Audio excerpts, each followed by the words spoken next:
नमस्ते बच्चों।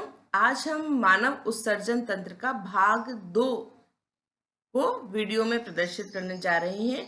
तो देखो, यहाँ पर हम पढ़ेंगे वृक्क यानी कि किडनी की आंतरिक संरचना और किडनी की जो एक इकाई होती है जिसको हम वृक्क नलिका कहते हैं या नेफ्रॉन कहते हैं, तो उसकी आंतरिक संरचना कैसी होती है, इन दोनों पॉइंट्स को हम यहाँ पर डिटेल में जानेंगे। सबसे पहले बच्चों देखते हैं हमारी किडनी की आंतरिक संरचना कैसे दिखाई देती है। तो आपको इसका एग्जाम में डायग्राम बनाने के लिए भी आता है। तो देखो, यहाँ मैंने इसको बहुत ही सरल तरीके से प्रदर्शित किया है कि आपको अगर इसका चित्र बनाना हो तो आप सरलता से बना सकते हैं। अब देखते हैं इसके सभी भागों को। तो देखो, ये जो आपको लाल रंग का क्षेत्र दिखाई दे रहा है, ये लाल रंग का क्षेत्र कहलाता है वल्कुट या कॉर्टेक्स।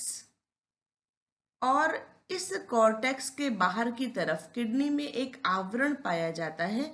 ये आवरण यहाँ आपको नजर आ रहा है, ये कहलाता है रीनल कैप्सूल या वृक्क संपुट।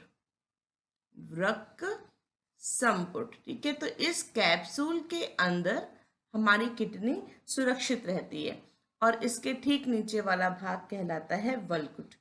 और ये जो वल्कुट भाग है बच्चों, ये बना हुआ किससे है? तो इस भाग के अंदर हमारे मुख्य रूप से जो वृक्क नलिका होती है, वृक्क नलिका का अभी नेफ्रॉन की हम डिटेल स्टडी पढ़ेंगे। मैं आपको यहाँ पर एक छोटा सा डायग्राम बना के समझा रही हूँ। वृक्क नलिका की संरचना कुछ इस तरह की होती है, ऐसे। फिर ये हैनले का लूप, फिर ये दूरस्थ नलिका और फिर ये संग्रह नलिका में खुल जाती है।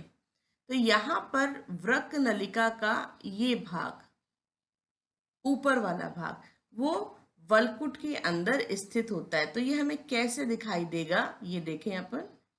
ये मैलपीघिकाएं, ये समीपस्थ कुंडलित नलिका, हैनले का लूप अंदर चला गया, फिर ये दूरस्थ नलिका और फिर संग्रह नलिका अंदर की तरफ।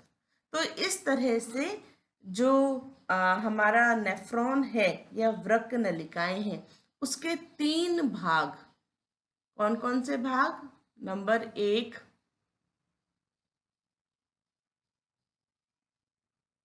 मैलपीघिकाएं, दूसरा भाग है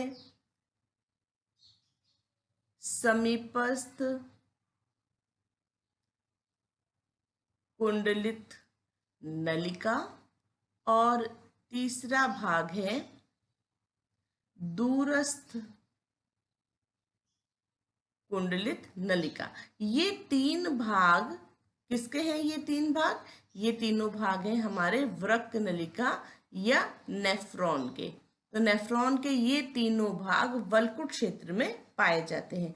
अब ये तीनों भाग जो वल्कुट क्षेत्र में है, इनकी उपस्थिति के कारण ये जो हमारा वल्कुट है, कॉर्टेक्स रीजन है, ये हमें ऐसा दिखाई देता है कणिका में।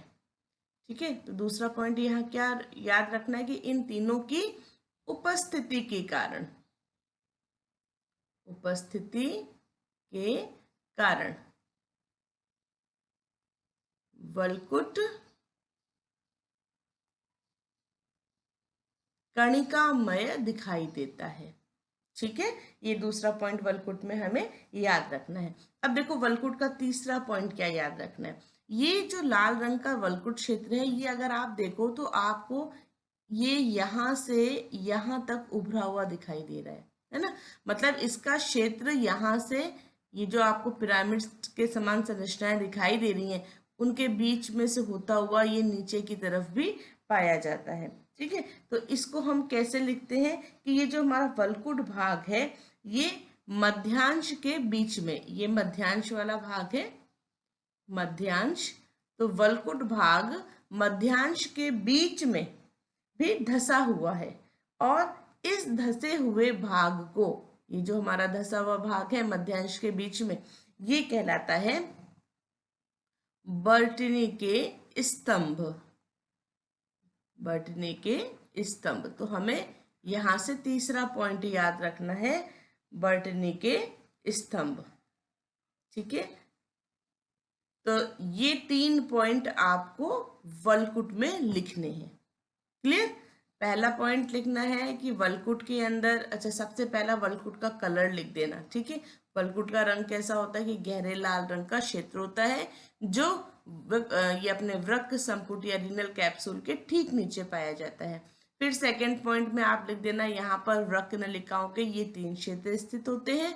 इनकी उपस्थिति के कारण वलकुट या कॉर्टेक्स हमें कणिका में दिखाई देता है, और ये वलकुट मध्यांश के बीच में भी उपस्थित होता है जो एक सक्रिय उभार के रूप में पाया जाता है, और इसको हम रीनल कॉलम ऑफ बर्टनी या बर्टनी के स्तंभ के नाम से भी जानते हैं। ठीक है, तो ये पॉइंट्स थे वलकुट के।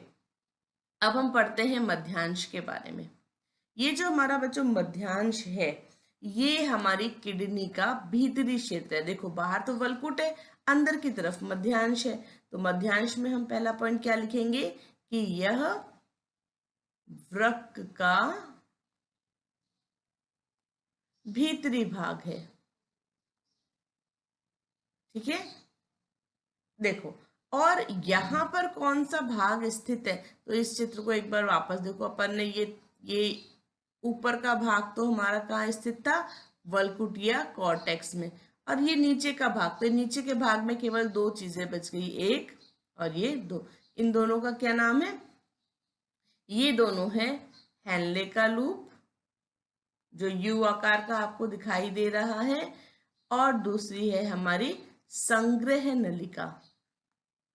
तो यहाँ पर नेफ्रॉन के 2 भाग स्थित हैं, हेनले का रूप और संग्रह नलिका। तो यहाँ से आपको ये सेकेंड पॉइंट ध्यान रखना है। ठीक है, थर्ड पॉइंट, वास्तव में मध्यांश का निर्माण कैसे हो रहा है, तो मध्यांश का निर्माण हो रहा है बहुत सारी वृक्क नलिकाओं के कारण। बहुत सारी वृक्क नलिकाएं जो हैं ये एक जगह पर इकट्ठा हैं इस क्षेत्र में। ये आपको जो लाइंस दिखाई दे रही हैं ये पिंक कलर से, ये नेफ्रॉन्स को प्रदर्शित कर रही है। तो यहाँ बहुत सारे नेफ्रॉन्स उपस्थित हैं, और ये नेफ्रॉन इस तरह से, ठीक है, और ये नेफ्रॉन्स सारे के सारे मिलकर एक शंक्वाकार पिरामिड का निर्माण कर रहे हैं। तो ये शंक्वाकार पिरामिड जो यहाँ आपको नजर आ रहा है, ये कहलाता है मध्यांश भाग, या इस एक को हम पिरामिड कहते हैं। तो वृक्क नलिकाओं का संग्रह है, बहुत सारी वृक्क नलिकाएं एक जगह पर संग्रहित हो गई है, इकट्ठा हो गई हैं, तो वृक्क नलिकाओं का संग्रह पिरामिड कहलाता है। ठीक है, और ऐसे बहुत सारे पिरामिड हमारे मध्यांश भाग में उपस्थित हैं। ठीक है, बहुत सारे पिरामिड मध्यांश भाग में उपस्थित हैं। अब ये जो पिरामिड है वो देखो, वो यहाँ पर खुल रहे हैं। ये देखो पिरामिड यहाँ पर सारे खुल रहे हैं। तो पिरामिड जिस प्याले नुमा संरचना में खुल रहे हैं, इस प्याले नुमा संरचना को हम कहते हैं कैलिक्स। तो नेक्स्ट पॉइंट यहाँ पे हमें किसके बारे में लिखना है, कैलिक्स के बारे में। ठीक है, तो कैलिक्स कौन सा भाग है, कैलिक्स वह भाग है जहां पर पिरामिड खुलते हैं। ये एक प्याले नुमा भाग है। ठीक है, अब देखो ये सारे पिरामिड इस तरह से ये प्याले नुमा भाग में खुल गए, और ये जितने भी प्याले नुमा भाग हैं, यानी कि जितने भी कैलिक्स हैं, ये बाद में मिलकर एक नली का निर्माण कर रहे हैं। ये देखो, और इस नली का आगे का भाग चौड़ा है। ये आगे का चौड़ा भाग कहलाता है पेल्विस। ठीक है, और ये पेल्विस पीछे की तरफ एक सक्रिय नली में खुल रही है, और ये सक्रिय नली कहलाती है मूत्र वाहिनी। ठीक है, तो यहां से वृक्क की आंतरिक संरचना में बच्चों आपको कितने पॉइंट्स ध्यान रखने हैं, ये याद रखना बहुत सरल है। क्यों है बहुत सरल, क्योंकि अगर हम थोड़ा सा सीक्वेंस में चले तो हम उसकी सीक्वेंस को भूलेंगे नहीं, तो पॉइंट भी कोई मिस नहीं होगा। तो सबसे पहले हम एक बार इसको रिवाइज करते हैं, क्योंकि ये बहुत इंपॉर्टेंट पॉइंट है, वृक्क की आंतरिक संरचना। तो सबसे पहले हम वृक्क के आवरण की बात करेंगे। इस आवरण के बाद में जो क्षेत्र है वो है वल्कुट क्षेत्र।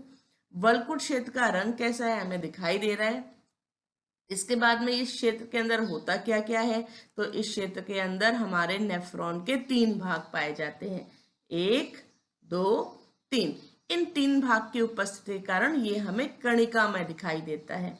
और ये वल्कुट भाग थोड़ा सा मध्यांश के बीच में भी फैला हुआ होता है और उभार के रूप में दिखाई देता है। इसको हम बटनी के स्तंभ कहते हैं। फिर आ जाएंगे भीतरी भाग में। भीतरी भाग कहलाता है मध्यांश।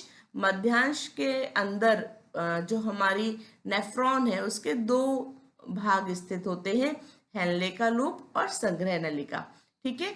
और वृक्क नलिकाएं वास्तव में यहाँ पर एकत्रित रहती हैं एक जगह पर और पिरामिड्स का निर्माण करती हैं।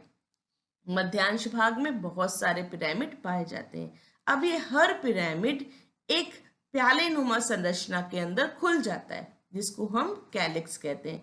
और सारे कैलिक्स एक चौड़ी कीप के आकार में खुलते हैं। इस भाग को हम कहते हैं पेल्विस। और पेल्विस एक पतली नली के रूप में किडनी से बाहर निकलता है, उसको हम कहते हैं मूत्र वाहिनी। क्लियर। तो यहाँ से बच्चों आपको वृक्क की आंतरिक संरचना का पूरा चित्र बनाना भी आ गया होगा और उसकी पॉइंट्स क्या लिखने हैं वो भी आ गया होगा। अभी ये चित्र कंप्लीट नहीं है। क्यों कंप्लीट नहीं है, क्योंकि इसमें देखो ये जो हमने एक और ये एक दो वृक्कीय शिरा और जो वृक्क के अंदर वृक्कीय धमनी प्रवेश कर रही है, इसके भी विभाजन को अगर हम प्रदर्शित नहीं करते हैं तो फिर ये चित्र पूरा नहीं है। तो इसका विभाजन को आप कैसे प्रदर्शित करोगे, आपको वृक्क नलिकाओं के अंदर इस तरह से, वृक्क नलिका नहीं सॉरी, किडनी के अंदर इस तरह से इसका जाल प्रदर्शित करना है, ऐसे। ठीक है। तो ऐसे आपको धमनी का भी और शिराओं का भी इस तरह से जाल दिखाओगे तो ये चित्र आपका कंप्लीट हो जाएगा। तो मैं आपको एक इसका कंप्लीट चित्र दिखाती हूँ।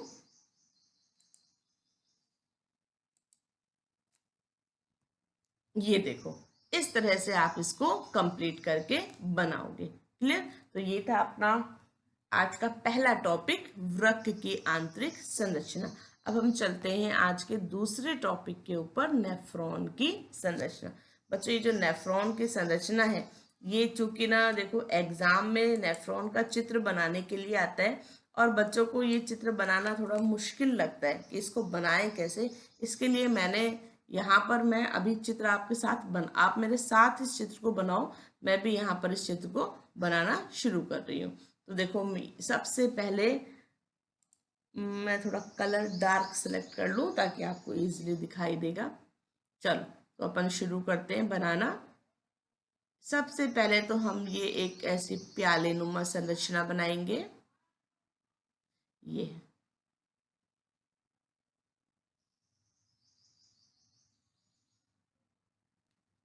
और इसके बाद में ये जो इसका भाग है, ये भाग यहाँ पर बहुत ज्यादा कुंडलित होता है।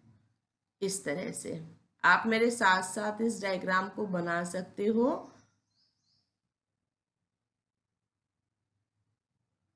ऐसे फिर ये भाग बनाता है ऐसे एक यू आकार की नली।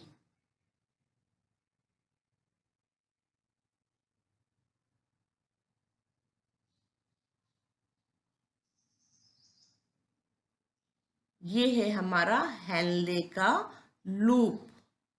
फिर ये जो हेनले का लूप है ये वापस बहुत ज्यादा कुंडलित हो जाता है। ये है हमारी दूरस्थ कुंडलित नलिका। और फिर ये दूरस्थ कुंडलित नलिका एक संग्रह नलिका के अंदर खुल जाती है।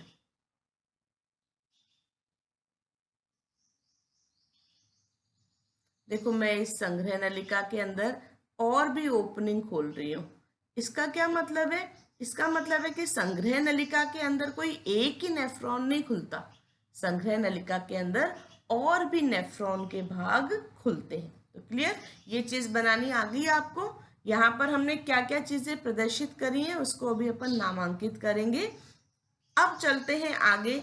इसके अंदर जो हमारी वृक्कीय धमनिका प्रवेश करती है, तो इसके अंदर अभिवाही धमनिका रक्त को लेकर आती है। ठीक है, तो देखो मैं यहाँ प्रदर्शित कर रही हूँ, ये रक्त को लेकर आ रही है मोटी अभिवाही धमनिका। अब ये जब यहाँ प्रवेश करती है तो ये बहुत सारी शाखाओं में विभाजित हो जाती है, ऐसे बहुत सारी शाखाओं में विभाजित होकर केशिका का गुच्छ बना लेती है। इसको हमें ऐसे प्रदर्शित करना है। अब ये केशिकाओं के गुच्छ में से वापस ये बाहर निकलती है। अब इसका व्यास थोड़ा पतला बनाना है। ये तो अपन ने इतनी मोटी बनाई है, इसको आपको कैसा बनाना है? पतला, जो बाहर निकल रही है। ओके, ये कहाँ जा रही है? अंदर। ये कहाँ? अंदर से बाहर। इसको आपको थोड़ा पतला बनाना है, इस तरह से। क्लियर? अब इसकी शाखाएं देखो, ये यहाँ पर जाल के समान फैली हुई रहेगी।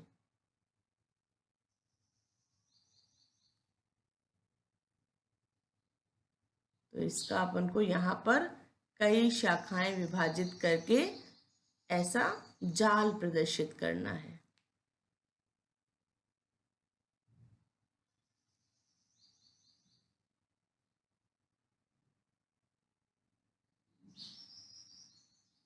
इस तरह से। ठीक है, अब ये वापस ऐसे एकत्रित हो जाएंगी और हेनले का जो लूप है, इस लूप के चारों तरफ फैली हुई रहेंगी।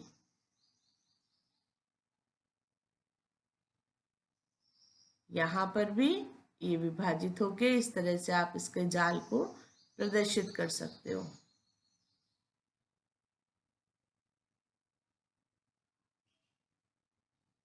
ऐसे। ठीक है,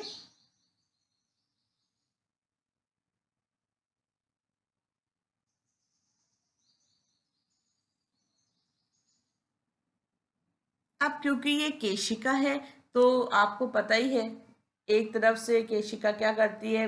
पदार्थों को एकत्रित करती है और फिर शिराओं में खुलती जाती है। तो अब मैं यहाँ पर जो वृक्कीय शिरा है उसकी उपशिराओं को प्रदर्शित कर रही हूँ। देखो ये केशिका, अब मैं इसका यहाँ पे कलर चेंज कर रही हूँ। इसका क्या मतलब है? इसका मतलब है कि अब ये वापस जाके कहाँ खुल जाएगा? वृक्क की शिरा में खुल जाएगा। ठीक है, तो ये देखो ये, और ये यहाँ पे इनके बीच में इस तरह से कनेक्शन भी प्रेजेंट होते हैं, ऐसे। तो ये हेनले के लूप के चारों तरफ ऐसा आपको जाल के समान संरचना को प्रदर्शित करना है। क्लियर?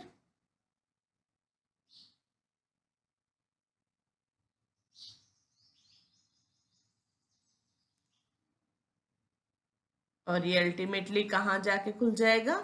ये इस तरह से वृक्कीय शिरा में जाकर खुल जाएगा। क्लियर? तो इस तरह से हमें इस डायग्राम को बनाना है। अब मैं इसको नामांकित करती हूँ ताकि आपको सारे नाम समझ में आ जाए। सबसे पहले जो हमने ये कप के समान संरचना बनाई थी, ये संरचना हमारी कहलाती है वोमन कैप्सूल या वोमन संपुट। इसके बाद में ये कप की संरचना के अंदर जो ये रक्त केशिकाओं का गुच्छा है, ये कहलाता है केशिका गुच्छ या ग्लोमेरुलस। इसको केशिका गुच्छ भी कहते हैं। ये जो इसके अंदर धमनी प्रवेश कर रही है, ये कहलाती है अभिवाही धमनिका। और यहां से जो धमनिका बाहर निकल रही है वो कहलाती है अपवाही धमनिका। ठीक है, इसके बाद में ये जो इसका पीछे सकरा एक सीधा क्षेत्र दिखाई दे रहा है, ये कहलाता है ग्रीवा। और ये जो कुंडलित नली दिखाई दे रही है नेफ्रॉन की, ये कहलाती है, ये इसको कंफ्यूज मत होना क्योंकि ये हमारे ग्लोमेरुलस के पास है, इसलिए हम इसको क्या कहते हैं, समीपस्थ कुंडलित नलिका। और जो इसका कुंडलित भाग इससे दो वृक्क के ग्लोमेरुलस से दूर है, ये वाला, इसको क्या कहते हैं, दूरस्थ कुंडलित नलिका। अब ये जो लूप दिखाई दे रहा है, ये लूप कहलाता है हेनलेज लूप, हेनले का लूप। और ये है हमारी संग्रह नलिका। ठीक है, तो ये है हमारी वृक्क की संरचना। अब मैं आशा करती हूँ कि इस वीडियो को देखने के बाद में आप इस डायग्राम को बनाना आप कभी भी नहीं भूलोगे। अब देखो, मैं यहाँ पर एक पार्टीशन कर रही हूँ, एक मैं पार्टीशन की लाइन खींच रही हूँ, उसको आप ऑब्जर्व करना।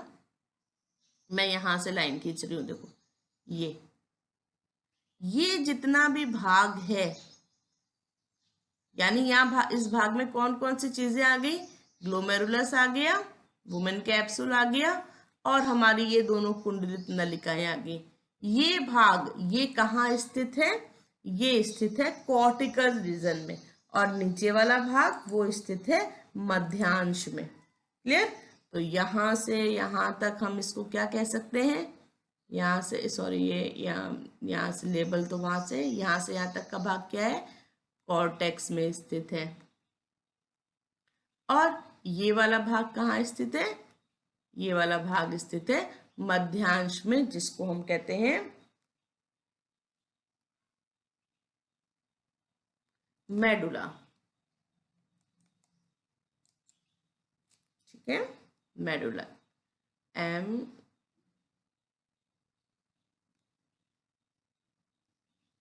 मेडुला। ओके, चलो अब हम इस नेफ्रॉन की आंतरिक संरचना के पॉइंट्स क्या लिखने हैं, डायग्राम तो बना लिया, पॉइंट्स क्या लिखने हैं, उन एक एक पॉइंट्स को यहाँ समझना शुरू करते हैं।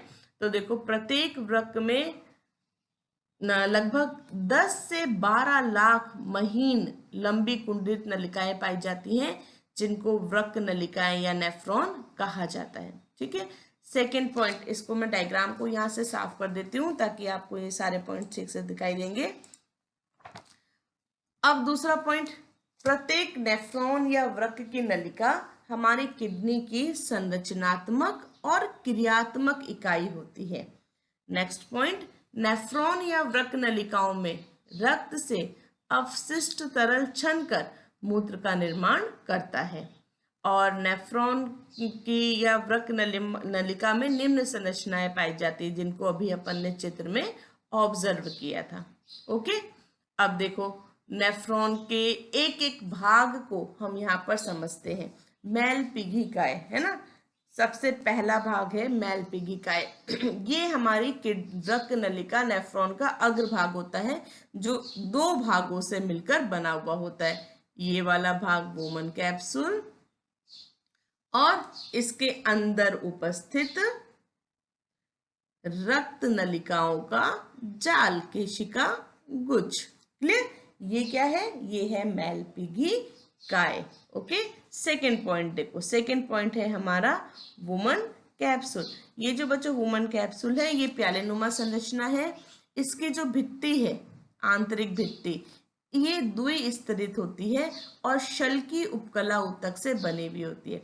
यहाँ एक बहुत विशेष बात है कि इसके अंदर प्रवर्ध युक्त कोशिकाएं पाई जाती हैं, जिनको पोडोसाइट्स कहते हैं। तो ये इसकी पोडोसाइट कोशिकाएं, जिनमें ऐसे ऐसे प्रवर्ध उपस्थित होते हैं, आंतरिक भित्ति में पाई जाती हैं। तो ये पोडोसाइट कोशिकाएं और इसके अंदर उपस्थित जो रक्त केशिकाएं हैं, इसकी भित्तियां, यहाँ पर रक्त केशिकाएं उपस्थित है। देखो उसको चित्र में एक बार मैं आपको दिखाती हूँ। ये देखो, ये यहाँ पे रक्त केशिकाओं का गुच्छ अपन ने बनाया था ऐसे। तो ये जो रक्त केशिकाएं यहाँ उपस्थित है, ये और ये प्रवर्ध, ये मिलकर ग्लोमेरुलस की भित्ति का निर्माण करते हैं। ठीक है, जहां से सारा का सारा अवशोषण का काम होगा। और यहाँ पर एक और बहुत विशेष बात इस पोडोसाइट के बारे में, ये जो पोडोसाइट है इसके कारण ही जो रक्त के अंदर मोटे कणिकाएं होती हैं, है ना, जैसे रक्त प्रोटीन, तो ये इस तरह के मोटे कण कभी भी छन कर नहीं आते, है ना। तो ये छानने के लिए एक बिल्कुल महीन जाली का निर्माण करती हैं पोडोसाइट सेल्स। तो इसके कारण रुधिर प्लाज्मा से प्रोटीन आदि छन कर नहीं पहुंच पाते। ओके, और इसमें जो ग्लोमेरुलस की कला बनेगी, है ना, मेम्ब्रेन बनेगी यहाँ पर, मतलब एक तरह से अपन कह सकते हैं जो फिल्टर यहाँ बनेगा, वो फिल्टर में कुछ छोटे छोटे छिद्र भी पाए जाते हैं, जिसके कारण ये मेम्ब्रेन बहुत ज्यादा पारगम्य हो जाती है ना, पदार्थों को एक तरफ से दूसरी तरफ भेजने के लिए पारगम्य हो जाती है। चलो आगे चलते हैं और तीसरे भाग को देखते हैं। तीसरा भाग है हमारा ग्लोमेरुलस या केशिका गुच्छ। तो ये जो केशिका गुच्छ है, ये वृक्क के अंदर जो धमनी प्रवेश कर रही है वो है हमारी अभिवाही धमनिका। ठीक है, ये रक्त को लेकर वोमन कैप्सूल में प्रवेश कर रही है। अभिवाही धमनी को हमने थोड़ा सा मोटा बनाया था।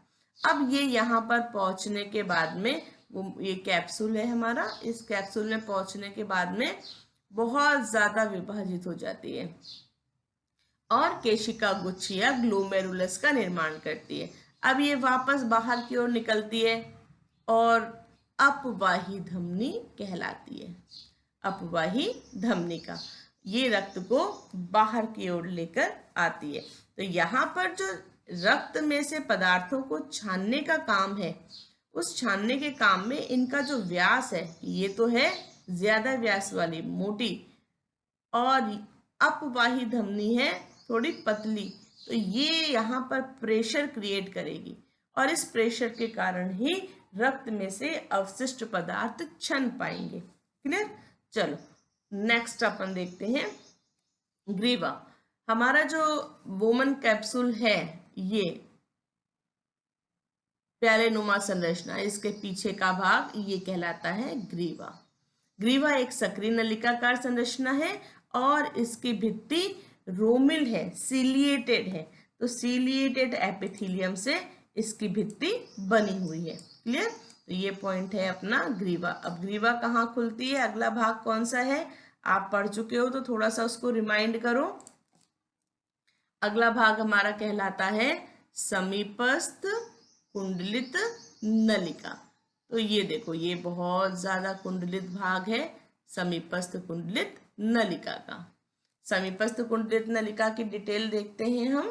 तो ये बच्चों एक लंबी, मोटी और कुंडलित नलिका है जो घनाकार उपकला स्तर से बनी हुई है। इसके आंतरिक किनारों पर अनेक सूक्ष्मांकुर होते हैं, जैसे हमारी आंत में उपस्थित होते हैं विलाई, है ना, माइक्रोविलाई प्रेजेंट होते हैं। तो वैसे ही यहाँ भी माइक्रोविलाई प्रेजेंट होते हैं जो मिलकर ब्रश बॉर्डर का निर्माण करते हैं। इसके कारण अवशोषण का तल बढ़ जाता है, बिल्कुल वैसे ही जैसे हमारी छोटी आंत में होता है। ठीक है, अब यहाँ पर माइटोकॉन्ड्रिया की संख्या भी कोशिकाओं के अंदर ज्यादा होती है। क्यों होती है? माइटोकॉन्ड्रिया हमारा क्या है, पावर देने का स्थान है ना, जहाँ पे हमें बहुत ज्यादा एनर्जी मिलती है माइटोकॉन्ड्रिया से एटीपी के रूप में। तो ये हमारे सक्रिय अवशोषण के लिए जो एनर्जी चाहिए, जो ऊर्जा चाहिए, वो हमें ये माइटोकॉन्ड्रिया देते हैं। और यहाँ पर कोशिका का जो रक्त केशिकाओं से जो फिल्टर होता है निस्यंदन, उसका 2/3 भाग वापस अवशोषित हो जाता है। मतलब जितना मटेरियल निकला है यहाँ से छन के यहाँ पहुंचा है, उसका 2/3 भाग तो इस समीपस्थ कुंडलित नलिका में वापस अवशोषित कर लिया जाएगा। ठीक है, और अवशोषित करके कहाँ मिला दिया जाएगा, अपन ने यहाँ देखा था ना, ये अपवाही धमनी को इस भाग को कि ये यहाँ पर आके इस तरह से जाल बना रही है, तो ये कोशिकाएं इसको अवशोषित कर लेंगी और वापस ब्लड के अंदर भेज देंगी। क्लियर? तो ये था हमारा समीपस्थ कुंडलित नलिका के बारे में। चलो आगे चलते हैं। तो समीपस्थ कुंडलित नलिका आगे कहाँ जाएगी? आगे ये खुलेगी हेनले के लूप में, यू आकार की संरचना में। चलो ये देखो हेनले का लूप। ठीक है, ये जो हमारा हेनले का लूप है, ये यू आकार का मध्य भाग होता है। ये देखो ऐसे, और इसमें दो भुजाएं होती हैं। एक भुजा कहलाती है आरोही भुजा और दूसरी कहलाती है अवरोही भुजा। ठीक है, तो आरोही भुजा कौन सी है? जो संग्रह नलिका से नीचे आ रही है, ये कहलाती है अवरोही भुजा। नीचे आ रही है ना, इसलिए अवरोही भुजा।